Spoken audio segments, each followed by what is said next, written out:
সন্দেশখালীর পরিস্থিতি নিয়ে উত্তপ্ত রাজ্য রাজনীতি। ঘটনা জল গড়িয়েছে সংসদ পর্যন্ত। এবার এই আবহে রাজ্যে আসছেন প্রধানমন্ত্রী মোদী। আগামী মাসেই রাজ্যে আসছেন তিনি। শুধু তাই নয়, উত্তর 24 পরগনাতেই প্রধানমন্ত্রী জনসভা করবেন বলেও সূত্র মারফত জানা যাচ্ছে। অন্যদিকে বিজেপির রাষ্ট্রীয় অধিবেশনে সন্দেশখালীর ঘটনা তুলে নিন্দায় সরব হলেন কেন্দ্রীয় প্রতিরক্ষা মন্ত্রী রাজনাথ সিং। সূত্রের খবর, আগামী 7ই মার্চ বাংলায় আসবেন প্রধানমন্ত্রী। তিনি উত্তর 24 পরগনার বারাসাতে জনসভা করবেন। বারাসাত থেকে বসিরহাটের সন্দেশখালীর দূরত্ব খুব বেশি নয়। যখন সন্দেশখালী নিয়ে উত্তপ্ত গোটা রাজ্য, সেই সময় প্রধানমন্ত্রীর বারাসাতে জনসভা বিশেষ তাৎপর্যপূর্ণ হয়ে উঠবে বলে মনে করছে রাজনৈতিক মহল। এছাড়া সামনেই লোকসভা নির্বাচন। স্বাভাবিকভাবেই ভোটের আগে প্রধানমন্ত্রীর বাংলা সফর এবং বারাসাতে জনসভা নির্বাচনের দিক থেকে বিশেষ গুরুত্বপূর্ণ হতে চলেছে বলেই মনে করছেন রাজনীতির কারবারিরা। অন্যদিকে এদিন বিজেপির রাষ্ট্রীয় অধিবেশনেও উঠে এসেছে সন্দেশখালীর প্রসঙ্গ। প্রতিরক্ষা মন্ত্রী রাজনাথ সিং এদিন সন্দেশখালীর হিংসার ঘটনায় তীব্র নিন্দা করেন। সন্দেশখালীতে যাওয়ার পথে পুলিশের বাধার মুখে পড়েছিলেন বিজেপির নেতাকর্মীরা। সেই ঘটনাও উল্লেখ করেন রাজনাথ সিং।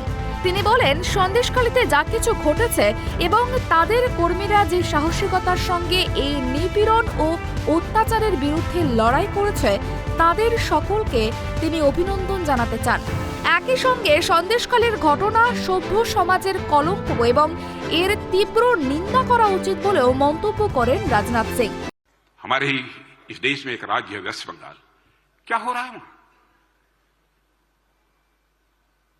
नारियों के साथ किस प्रकार का जुल्म ढाया जा रहा है, उनकी इज्जत और असमत के साथ खिलवाड़ किया जा रहा है। पश्चिम बंगाल की संदेशखाली में जो कुछ भी हुआ है, और हमारे कार्यकर्ता जिस बहादुरी के साथ इस जुल्म और अत्याचार के खिलाफ लड़ रहे हैं, मैं अपने वेस्ट बंगाल के कार्यकर्ताओं का अभिनंदन करना चाहता हूं। और इस प्रकार की घटनाएं मैं समझता हूं सभ्य समाज के मस्तक पर कलंक है। इसकी कठोर निंदा की जानी चाहिए। और साथियों, मैं कह सकता हूं कि भारत को संवैधानिक, राजनीतिक, सांस्कृतिक और सामाजिक रूप से मजबूत करने के लिए मोदी जी ने जो प्रयास। প্রসঙ্গত, উত্তপ্ত সন্দেশখালীতে যাওয়ার পথে আক্রান্ত হয়েছিলেন বিজেপি নেতাকর্মীরা। পুলিশের সঙ্গে ধস্তাধস্তিতে মাটিতে পড়ে গিয়ে জ্ঞান হারান রাজ্য বিজেপির সভাপতি সুকান্ত মজুমদার। তাকে হাসপাতালে ভর্তি করতে হয়। অন্যদিকে শেখ শাহজাহান ও তার শাগরেদদের ধরার দাবিতে পথে নেমে প্রতিবাদ জানান সন্দেশখালীর মহিলারাও। অবশেষে গত সপ্তাহে শাহজাহানের শাগরেদ উত্তম সর্দারকে গ্রেপ্তার করে পুলিশ। তারপর শনিবার সন্ধ্যায় তার আরেক সঙ্গী শিবু হাজরাও গ্রেপ্তার হন।